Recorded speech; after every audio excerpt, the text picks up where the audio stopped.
बेलपत्री के पेड़ के नीचे चढ़ाना प्रारंभ कर दो। अलग से बेलपत्री के पेड़ के नीचे चढ़ाने के लिए अलग से लोटा भर के जल जरूरत नहीं पड़ेगी। जो तुमने शिव जी को जल चढ़ाया, जो तुमने देवाधिदेव महादेव को जल चढ़ाया, बस उसी पात्र का जल शंकर जी को चढ़ाओ। उसमें से बचा हुआ थोड़ा सा जल बेलपत्री के वृक्ष के नीचे चढ़ाना प्रारंभ करना। कौन सा बेलपत्री का वृक्ष? जिसकी छाया आपके ऊपर आ रही हो।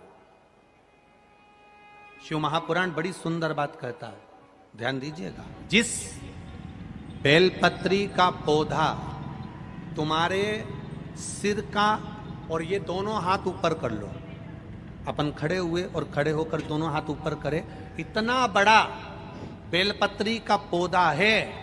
उस बेलपत्री के पौधे की पत्ती को कभी तोड़कर शंकर जी को नहीं चढ़ाना चाहिए। ध्यान रखना, कितना बड़ा पौधा। आप खड़े हो जाओ और खड़े होने के बाद आपका हाथ ऊंचा कर लेना। इतना बड़ा पौधा है, उस पौधे की पत्ती बेलपत्री को तोड़कर शंकर भगवान को कभी नहीं चढ़ाना। शंकर भगवान को उस बेलपत्री को, उस वृक्ष की पत्ती को तोड़ना चाहिए जो वृक्ष तुम्हारे हाथ से थोड़ा सा ऊंचा हो, जिसके लिए तुम्हें हाथ और ऊंचा करना पड़ रहा हो। जैसे एक बच्चा अपनी मां की गोद में बैठने के लिए दोनों हाथों से उचकता है, आवाज लगाता है, उचकता है, आवाज लगाता है, हाथ ऊपर करता है, तो मां उस बच्चे को गोदी में ले लेती है। उसी तरह उस बेलपत्री के वृक्ष की पत्ती तोड़ना चाहिए जिसने थोड़ी उन्नति कर ली हो, जो थोड़ा ऊंचा हो गया हो। तुम उसको पाने का प्रयास करो तो भगवान भी तुम्हें अपनी गोदी में ले ले। ऐसे वृक्ष की पत्ती तोड़। अब तुम छोटा सा पौधा, बिल्कुल जरा सा पौधा, उसी की पत्ती तोड़कर महादेव को चढ़ाओगे, ये श्रेष्ठता नहीं है। यदि बेलपत्री का पेड़ आपके यहाँ है और मान लो कई लोग बेलपत्री गमले में लगाते हैं या छत के ऊपर लगा देते हैं, बेलपत्री का वृक्ष जो होना चाहिए वो घर के ठीक पीछे के भाग में, पीछे के भाग। या बेलपत्री का वृक्ष अगर पीछे नहीं है तो आप अपने घर से जब बाहर निकलते हैं तो राइट हैंड की ओर बेलपत्री का वृक्ष होना चाहिए। आप जब घर से प्रवेश कर रहे हैं, बाहर की ओर निकल, वो सुख का अनुभव करा। यदि घर से निकलते समय बेलपत्री का पेड़ लेफ्ट में अगर आता है, आप जिस घर से निकल रहे हो लेफ्ट में अगर बेलपत्री का पेड़ आता है, तो आप 1 रुपए कमाएंगे, 1.25 रुपए खर्च होगा, पैसा हाथ में टिकेगा नहीं। घर में 10 लोग भी कमा रहे हैं तो पैसा घर में दिखेगा नहीं, आएगा जरूर, सारे काम होंगे पर टिकेगा नहीं। यदि लेफ्ट में, राइट भाग का बेलपत्री, सुख का अनुभव। बेलपत्री का वृक्ष घर में लगाओ तो घर के पीछे के हिस्से में लगाना चाहिए,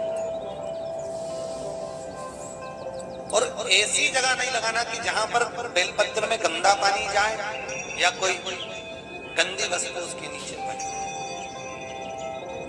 33 करोड़ देवी देवता बेलपत्री के पेड़ के नीचे सोमवार के दिन, कोई रविवार के दिन, कोई मंगलवार, कोई बुधवार, कोई गुरुवार, कोई शुक्रवार, कोई शनिवार के दिन बेलपत्री के नीचे आकर 33 करोड़ देवी देवता हो तप करते हैं, साधना करते हैं।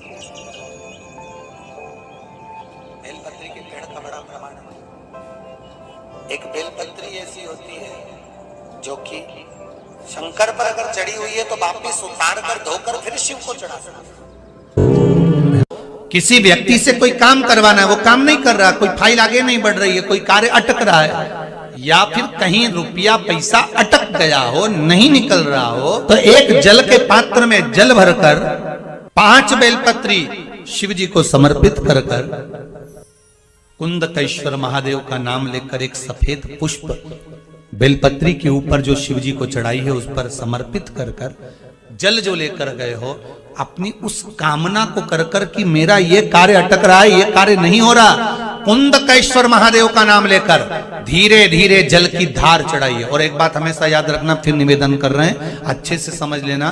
शंकर जी पर जब जल चढ़ता है, शिव जी का जब अभिषेक होता है, शंकर जी पर जब जल चढ़ाया जाता है, दूध चढ़ाओ, जल चढ़ाओ, कुछ भी चढ़ाओ, पर एक बात का स्मरण अपने जीवन में होना कि इतने ऊपर से मत चढ़ाना कि जल चढ़े और छींटे आपके ऊपर आए।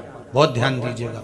हाँ, तो यहां तक वर्णन करा गया है कि शंकर जी का जल चढ़ा हुआ जहां से बहकर जाता है ना, उसको लांगा तक नहीं जाता। यहाँ लांगते हैं क्या? नहीं ना, परिक्रमा भी करेंगे तो वहीं से लौट कर वापिस इधर जाएंगे। शिव जी का जहां से जल बहकर जा रहा हो, चढ़ा हुआ जल जहां से बहकर जा रहा हो, उसको लांगा तक नहीं जाता। और कई लोग बड़े बड़े आनंद में शंकर जी पे इतनी ऊपर से जल चढ़ाएंगे तो वो छींटे पूरे अपने ऊपर आना चाहिए, शरीर पर आना चाहिए। नहीं नहीं, उसका दोष है महाराज, उसका दोष है। आप भगवान को अगर जल चढ़ाओ, दूध चढ़ाओ, तो मान लो अगर जैसे एक सरल भाषा में समझ लो और अच्छे से, कि जैसे ये शिवलिंग है शंकर जी का, ये शिवलिंग है, और आप जल चढ़ा रहे हो तो इतनी ऊपर से छोड़ोगे तो पानी का छींटा तो अपने ऊपर आएगा, पर वही जल, वही दूध, वही सामग्री आप शिवलिंग से थोड़ी सी दूरी बनाकर अगर आप समर्पित करेंगे तो बाबा उसको स्वीकार भी करता है और आनंद की अनुभूति भी होती है, कार्य में सिद्धता भी आती है, कार्य में उसकी सिद्धता भी आती है। इस वीडियो में बेलपत्र का महत्व को बताया गया है। अगर यह वीडियो आपको पसंद आया होगा तो लाइक करिएगा, शेयर करिएगा। मेरे चैनल में नए होंगे तो चैनल को सब्सक्राइब करिएगा। हर हर महादेव।